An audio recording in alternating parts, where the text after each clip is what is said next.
Welcome to the deep dive, where we take the source material you share with us, the articles, the commentary, and, we really try to distill it down to the insights that are going to stick with you. Hmm. If you're here to get instantly and thoroughly well-informed, you are absolutely in the right place. And today, we are really undertaking, I think, one of the most significant deep dives you can do.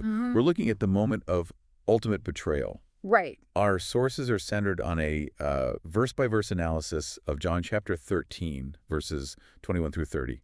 It gives us this incredible front-row seat to the Last Supper, where Jesus reveals who is going to hand him over. And our mission here, really, is to cut through how familiar the story might feel and get to what John's core message is. Yeah, exactly. He wants us to grasp this duality of the moment, that Jesus was completely sovereign, he knew what was happening, but he was also experiencing this genuine human anguish, all while moving God's plan forward.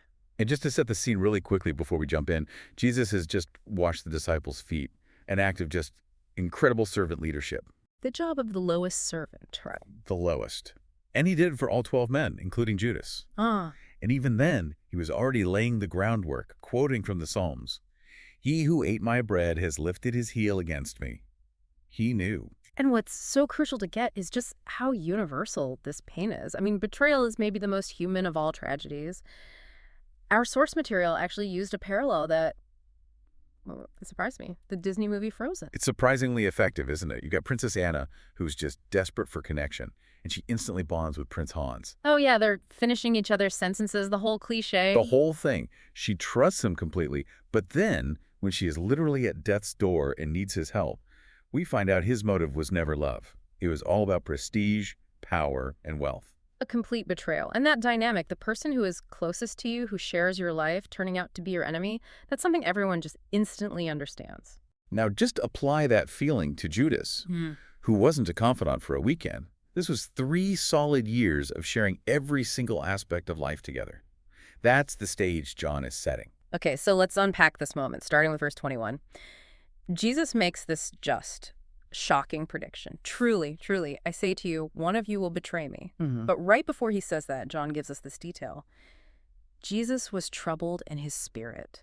And this is, you could argue, the most essential piece of the whole passage. If Jesus is fully God, fully sovereign, and he knows this has to happen, then why the emotion? That's where I get stuck. If you know the plan and you know the outcome is victory, wouldn't you just be, I don't know, sort of detached, resigned to it? And that's the paradox of his humanity. The Greek word John uses for troubled isn't just a little concern. It means deep anguish, profound agitation. It confirms that knowing the future didn't numb him to the pain of the present.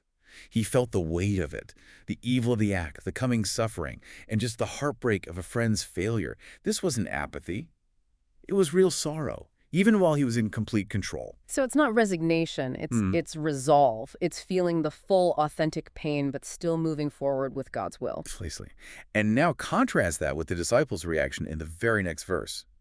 They looked at one another, uncertain of whom he spoke. That part is just astounding to me.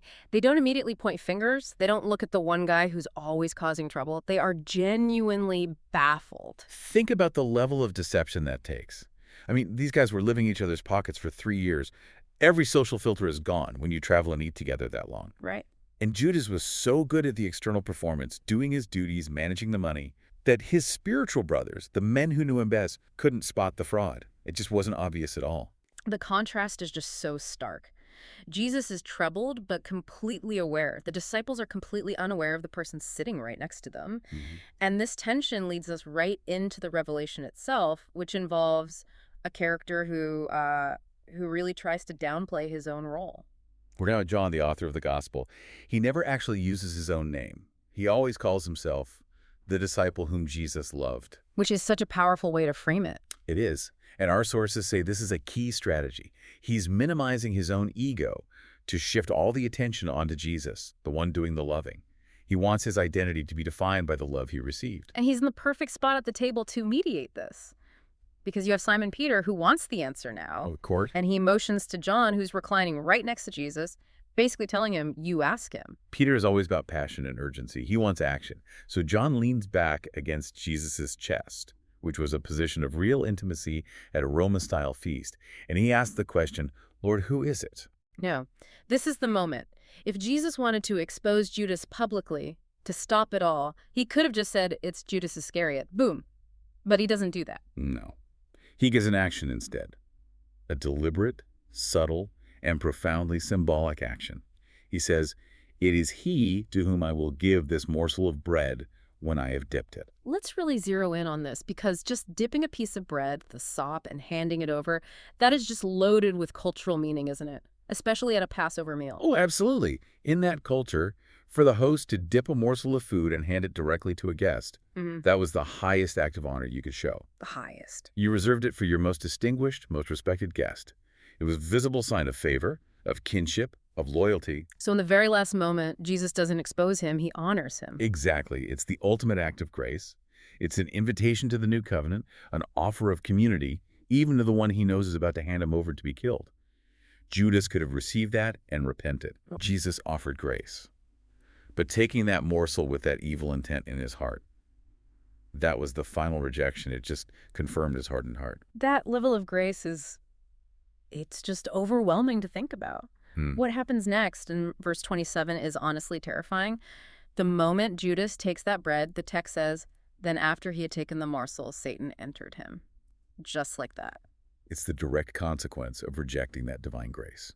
He's pushed away warning after warning. Now he's rejected this final act of honor. And he opens himself completely to darkness.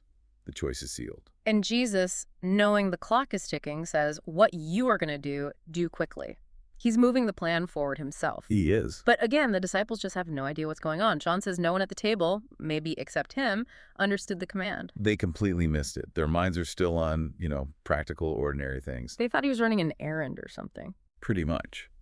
Judas carried the money bag for the group, the glossicomon, so they assumed Jesus was just telling him to do his job. Either go buy what we need for the rest of the feast, or maybe go give something to the poor. So his cover as the trusted treasurer was so good that even him leaving abruptly in the middle of this tense moment seems like a normal, responsible act. It confirms the effectiveness of his deception. He was the man of integrity in their eyes. So no one questioned his motives. They assumed he was doing something for the good of the group. And then you get that final, powerful image in verse 30. Judas goes out, and John just adds this one line, and it was night. And that's John, the author, being a brilliant writer. It's a huge thematic contrast. Jesus is the light of the world, and Judas physically exits that light, not just into the literal darkness of night, but into absolute spiritual darkness. Let's pivot for a second to a practical question that our sources brought up. Why was Judas even necessary for this? I mean, the authorities, the Pharisees, they knew who Jesus was. The whole city was talking about him. Why pay for him? That's a critical distinction. The betrayal wasn't about identifying Jesus. They could have found a dozen people to point him out. It was about granting them access to him. They wanted to avoid a scene. Exactly. They were terrified of a riot. If they tried to arrest Jesus in the temple courts or in the marketplace during the day with thousands of his followers around, it would have been chaos. They needed to get him alone at night outside the city walls. And Judas knew his habits. He knew the private prayer spots like Gethsemane. That intimate knowledge was the commodity he was selling. That access is what allowed them to arrest Jesus without any public resistance. And that brings us back to Jesus's resolve. He knew all of this, the pain, the deception, the tactical reason for it all, and he still walked that path. He had that deep anguish, but he proceeded anyway, which is such an applicable insight. I mean, we all have to do difficult things, and knowing something is right doesn't make it painless. It's about having resolve in the midst of the anguish. Which leads us right to the defining difference between Judas and, say, another disciple who fails badly. Peter. Right, because right after Judas leaves, Jesus predicts Peter's denial. It's a striking parallel.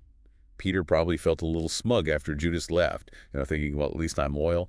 And Jesus immediately tells him he's going to deny him 3 times. So you have 2 disciples who sin grievously against Jesus. One betrays him to death, the other publicly denies even knowing him. But their outcomes couldn't be more different. And this is the key takeaway for all of us. It's the difference between remorse and repentance. Explain that. Judas experienced overwhelming remorse. He felt terrible about the consequences. He threw the money back. He admitted his fault. But he never went back to Jesus. His response was self-punishment, suicide. He regretted the action, but he never sought restoration from the one he wronged. He felt the guilt, but had no hope. Exactly. Peter, on the other hand, felt terrible remorse too. He wept bitterly. But Peter repented. He turned back around, he went back to Jesus, seeking forgiveness, and he was restored. The question isn't if we will fail, it's what's our response? Do we turn inward on ourselves or do we turn back to Jesus? That is such a powerful framework. The invitation of grace that Judas rejected was still there for Peter, even after his failure. The response is everything. Okay, let's try to synthesize this.